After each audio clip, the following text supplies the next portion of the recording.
ZEE5 ಇರುವಾಗ ನೀವು ನಿಮ್ಮ ನೆಚ್ಚಿನ ಶೋಗಳನ್ನ ಎಂದಿಗೂ ಮಿಸ್ ಮಾಡಿಕೊಳ್ಳುವುದಿಲ್ಲ. ಅದು ಸಂಪೂರ್ಣ ಉಚಿತವಾಗಿ. ನೀರೆಲ್ಲ ಸಾಕಾಗಲ್ಲ, ಜ್ಯೂಸ್ ತಗೊಂಬ. ಮುಚ್ಚೋ ಬಾಯಿ. ಅವಳಿಗೆ ಕೊಡಬಾರ್ದು ಟೆನ್ಷನ್ ಎಲ್ಲ ಕೊಟ್ಬಿಟ್ಟು ಇವಾಗ ಜ್ಯೂಸ್ ತಂದು ಕೊಡು ಅಂತೆ. ನಾನೇನ್ ಮಾಡ್ದೆ ತಾತ? ಮಾವ ಅವನ್ ಯಾಕೆ ಬೈತಾ ಇದ್ದೀರಾ? ಏನೋ ಗೊತ್ತಾಗದೆ. ನೀ ಸುಮ್ಮನೆ ರಮ್ಮ. ಗೊತ್ತಾಗದೆ ಏನು ಅವನಿಗೆ? 2 ಕತ್ತೆ ವಯಸ್ಸಾಗಿದೆ, ಗೊತ್ತಾಗೋಲ್ವಂತೆ. ಅಲ್ಲ, ಫೋನ್ ಮಾಡಿದ್ರೆ ರಿಸೀವ್ ಮಾಡಬೇಕು ಅನ್ನೋದು ಗೊತ್ತಾಗಲ್ವಾ ನಿನಗೆ? ಏನು ದೊಡ್ಡ ಬಾಳೆಗಾರ ಅಂತ ಅಂದ್ಕೊಂಡ್ಬಿಟ್ಟಿದ್ದೀಯಾ? ನಾವೆಲ್ಲ ಎಷ್ಟು ಗಾಬರಿ ಆಗಿದ್ವಿ ಗೊತ್ತಾ? ತಾತ, ಗಾಬರಿ ಆಗುವಂಥದ್ದು ಏನಾಗಿತ್ತು? ಏನಾಗಿತ್ತೋ ಬಿಡ್ತೋ, ಒಂದು ಫೋನ್ ರಿಸೀವ್ ಮಾಡಕ್ಕೆ ಏನಣ್ಣ ನಿಂಗೆ?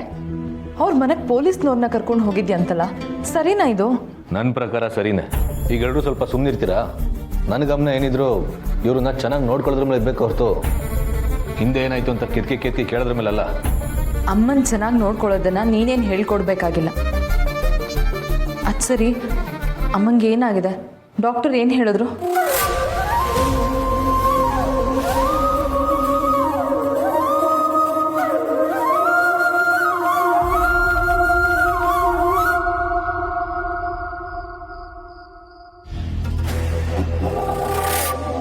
ಪಾಪು ಏನಾದರೂ ನಾನು ಪ್ರೆಗ್ನೆಂಟ್ ಅನ್ನೋ ವಿಷಯನ ಹೇಳ್ಬಿಡ್ತಾನ?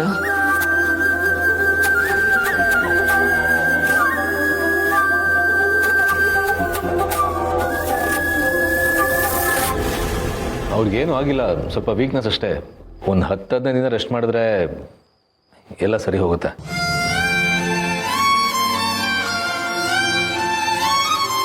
ನಮಗೆ ಗೊತ್ತು ಕಣ ಅವಳೆಂಥ ಗಟ್ಟಿಗಿತ್ತಿ ಅಂತ.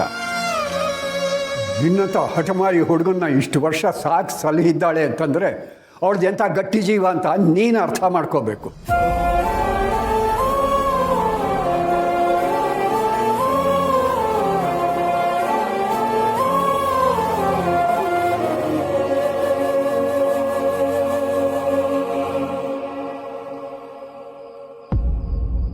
ಪಾಪು, ನನಗೆ ಫೋನ್ ಕೊಡು, ಮಾಧವ್ ಅವ್ರಿಗೆ ಕಾಲ್ ಮಾಡಬೇಕು. ಇಲ್ಲ, ನೀವು ಸ್ವಲ್ಪ ದಿನ ಫೋನ್ ನೋಡೋ ಹಾಗಿಲ್ಲ. ಅದೇನೇ ಇದ್ರೂ ನಾನು ನೋಡ್ಕೊತೀನಿ, ನೀವು ಆರಾಮಾಗಿ ರೆಸ್ಟ್ ಮಾಡಿ. ಅಲ್ಲ ಪಾಪು, ಅವ್ರಿಗೆ ನನಗೆ ಗೊತ್ತು, ನಾನು ಹೇಳಿದ್ನಲ್ಲ ಮಾತಾಡ್ತೀನಿ ಅಂತ. ಸರಿ, ನೀನೇನು ನೋಡ್ತಾ ನಿಂತಿದ್ಯಾ? ಹೋಗಿ ಜ್ಯೂಸ್ ತಗೊಂಬ. ಆಯಿತು, ತಂದೆ. ಸಂಧ್ಯಾ, ನೀನೇನು ನೋಡ್ತಾ ಇದೆಯಾ? ಅವ್ರಿಗೆ ಕಾಲು ನೋವ್ತಾ ಇದೆ ಅನ್ಸುತ್ತೆ, ಕಾಲು ಹೊತ್ತು ಬಾ. ಅಯ್ಯೋ ಪುಟ್ಟಿ, ಅದೆಲ್ಲ ಏನು ಬೇಡ, ಅದೆಲ್ಲ ಏನು ಬೇಡವೋ. ನನಗೇನು ಆಗಿಲ್ಲ, ನೀನು ಸುಮ್ಮನೆ ಗಾಬರಿ ಮಾಡ್ಕೋತಾ ಇದೆಯಾ?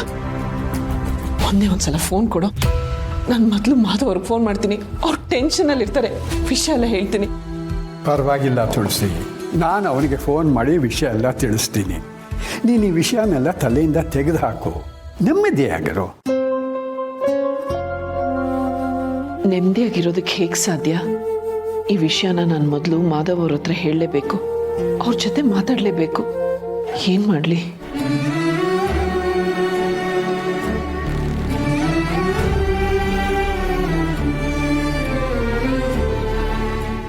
ZEE5 ಆಪ್ ಡೌನ್ಲೋಡ್ ಮಾಡಿ ಎಲ್ಲಾ ಸಂಚಿಕೆಗಳನ್ನು ಸಂಪೂರ್ಣ ಉಚಿತವಾಗಿ ನೋಡಿ.